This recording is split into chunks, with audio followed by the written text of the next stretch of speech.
Roadies. If you hear that noise outside, it's the landscapers doing the winter preparation for winter, wrapping up the fall and cleaning up all the yards around here, because we get a lot of snow here where I live, and so the plants and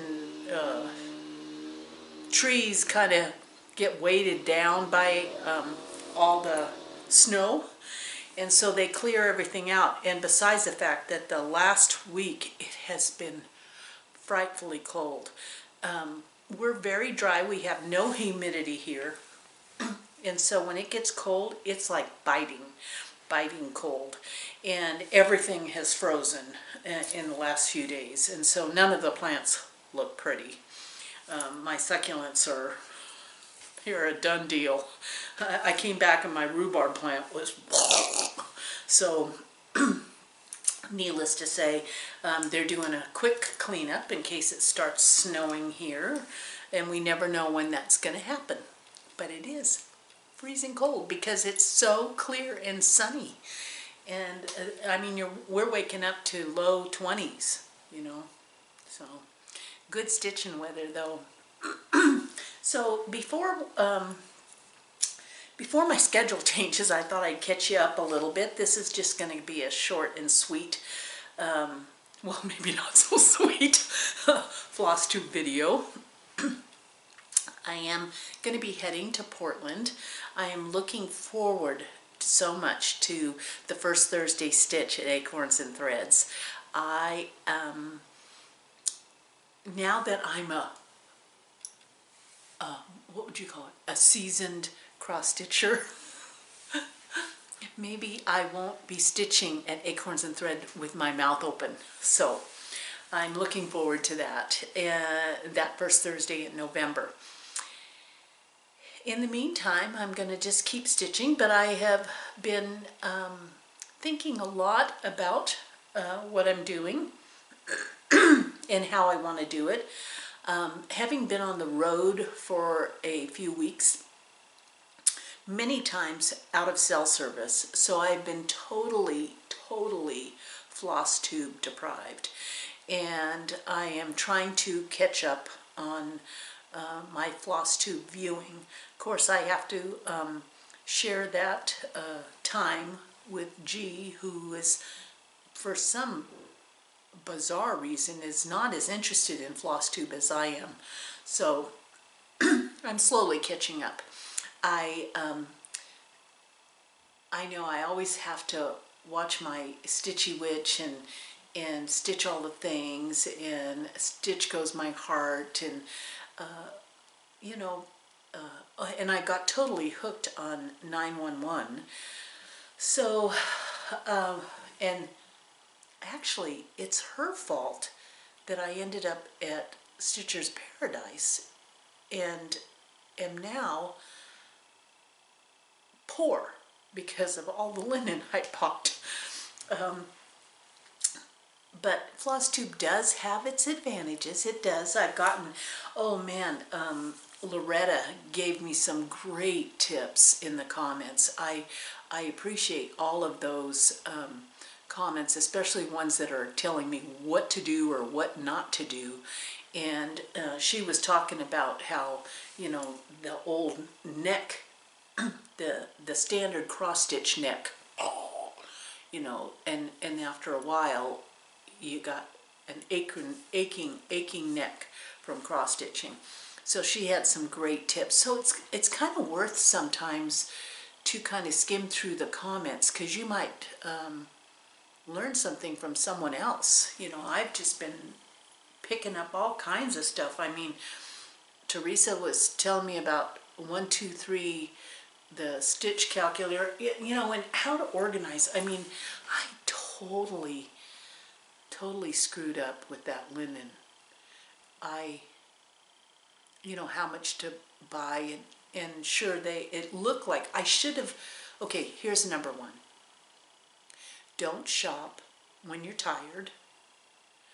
Be very careful if the first thing when you walk through the door your mouth drops open, because it's such a fabulous shop, because you're not going to be thinking clearly. You're going to have that lab puppy brain going on. Those are not good times to shop. You know, I think maybe some of these shops you need to go in, not spend a dime, walk all the way through, go to a bar, have a drink, and then come back. Maybe that would be better. Because now that I'm thinking back to going through the shop, I should have picked up the fact that there were absolutely no small pieces of linen. All the linen was folded in all big piles of the same size. I should have picked up on the fact that maybe they don't do that, but it didn't even occur to me. Of course, you know, it didn't even occur to me. So I very much am still on that learning curve. And, but, you know, live and learn. Live and learn. So, as someone said in the comments, now you have enough to stitch all of the tops of the different seasons of the shaker box. Yeah, but I don't have the charts for all those shaker box patterns. Now I have to figure out where am I going to get those patterns from? Oh, I really enjoy listening to the Floss Tubes that, you know, where they have homework and they have to meet goals. I was never that kind of student. I was that kind of student. I'm not bragging here. I have a very quick brain, and I did very little in school and did fairly decent because just the way the old brain works. And so the whole concept of having homework with cross stitch, it just kind of cracks me up. I enjoy when someone's talking about what they're doing and what projects meet what goals. I'm fascinated by that because I would love to be that organized. That ain't never going to happen. I mean, I am, you know, Medicare age, and so if I haven't done it yet, it ain't going to happen. But I love listening to it, and it does make me think about what I want to do. So here's the thing. I decided I'm going to make a rule for myself, and I'm going to follow it. And I've decided I'm going to start a new project the first of every month. I know it sounds like a lot of homework, but I think it'll be fun to just kind of get it mixed up, because I am finding that I can get so intense about one project. I don't think I'm a monogamous stitcher, but I'm a compulsive stitcher. And so I started my birthday start, which was, let's see, oh, you know which one. This is the Harvest Blessing I got at Stitchville. And the way they stitched it, the fabric and the thread they used, I was just in love. And so they used Fallen Leaves by Classic Colorworks, and it's on, I believe it's Doubloon. But I have not been able to. Who would have thought? I would have thought I would have gotten bored with one color of thread, but I am just loving that. And I think going to town. Plus I have my absolutely adorable Magnolia Baby Creates needle minder. But this is a birthday start, and what that means in my world is that I don't have to have this done until my next birthday, because then I'll have a new birthday start. Lately though, I haven't been able to put it down. Once I figured out that I didn't have to start in the middle, I could start at the top middle. I just love it. But I'm thinking I might just set this aside for a bit, and then for my November 1st start, I have decided that I'm going to do those scissors. And I'm not doing it exactly like this. I'm going to just do a row of them so that it fits on top of that old wooden box that I got at the antique store. And, you know, Jolynn at Acorns and Threads helped me pick the fabric out, and it's Sanguine by Weeks Dye Works and Dark Chocolate Belfast Linen, 32 count. I'm kind of liking 32 count. But that's going to be my November 1st start. So I also am going to be taking my Dream Big Little Mermaid. I showed you this. It's so adorable. Dream Big Little Mermaid. And I'm just going to get the fabric for it. It calls for a 14 count. Stitched on 14 count mermaid's tail. Traditional effect, hand dyed Ada cloth. Never heard of it. Since I never heard of it, I'm taking it to Acorns and Threads, and I'm going to have them help me just get the fabric.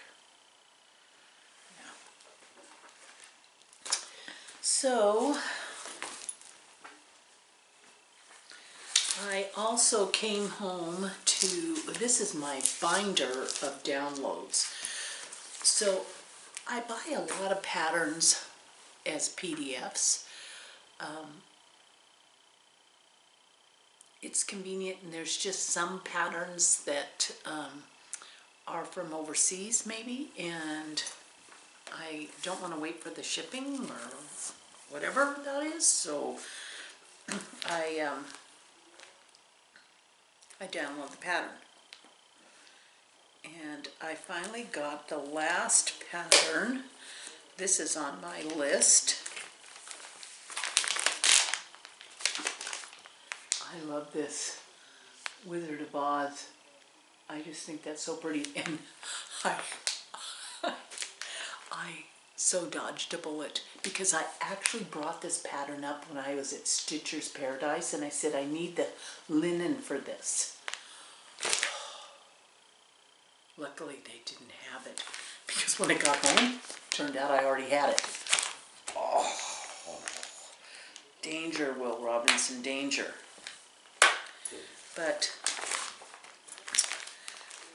when I got home, in my mailbox was an email that says, you still haven't downloaded your patterns. You still haven't downloaded your patterns that you bought.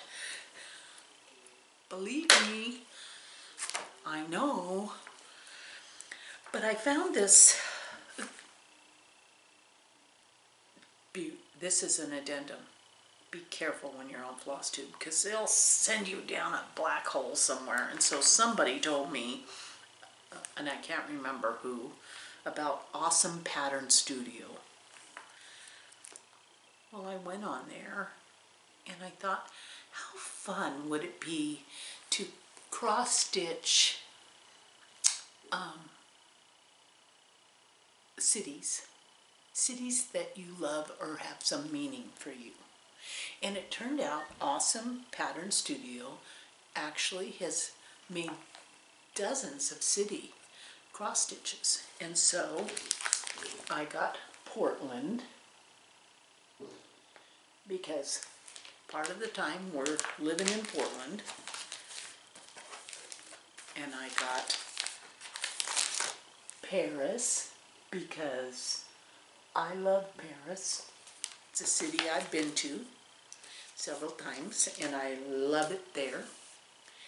And then Seoul, Korea, because I'm Korean, or half Korean, I should say. And so I have been to Seoul, Korea.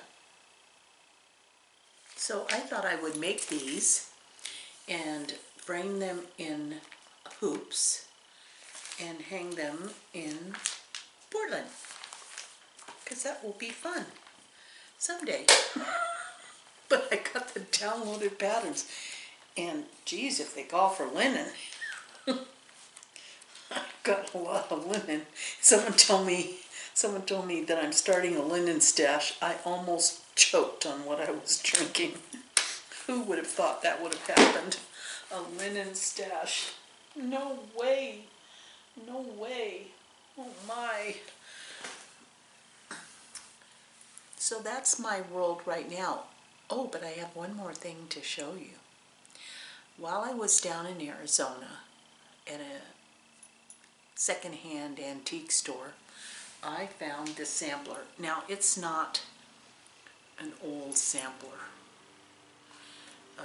but it is old in terms of, I mean, it's not like from the 1800s or something like that. It's maybe from the, it says 1850 on it, but I think it's just a reproduction. But I just loved it, and so I bought it. Isn't that beautiful? Isn't it beautiful?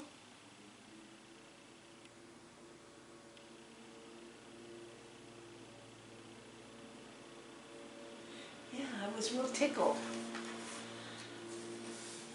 And it has someone's phone number on the back, and it says Miss L. Perkins on the back. And it looks like it was professionally framed. It has a wire, one of those wire things, but I'm not going to take it out of the frame. I'm going to just kind of wax up the frame and hang it on the wall. I think it'll be really pretty. It may be the only sampler in my life for a while. Well, thank you. Thank you for checking in. Thank you if this is the first time you've stopped by. I am behaving myself these days. Oh, and let me tell you, all of the tips on lubing your floss, that was amazing. What I got out of it was that some people never heard of it, which is interesting, because I wonder who's using all that Stitch Heaven stuff, you know. And I, you know, like this, I know that this Thread Heaven, this stuff came, I know that they went out of business, but there's other ones out there. It's thread conditioner and protectant. And then some people only use it on certain flosses. There were a couple people who use it all the time, but most people were really selective about when they used it. But what I found out was what tears up your thread the most is having the wrong size needle.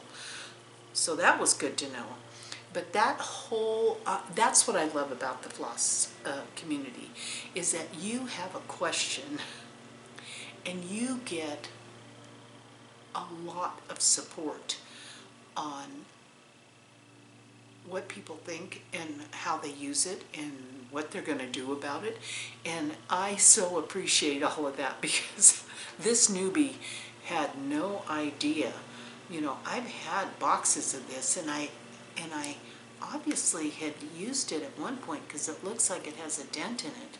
But I guess it was not about my cross stitch. So that was a great, great tip. Thank you so much. Well, that's all I got today. Heading to Portland. Hope I see some of you there. Looking forward to being at Acorns and Threads. Can't wait for some grandson hugs and smooches. Yeah, it's a good stitchy life.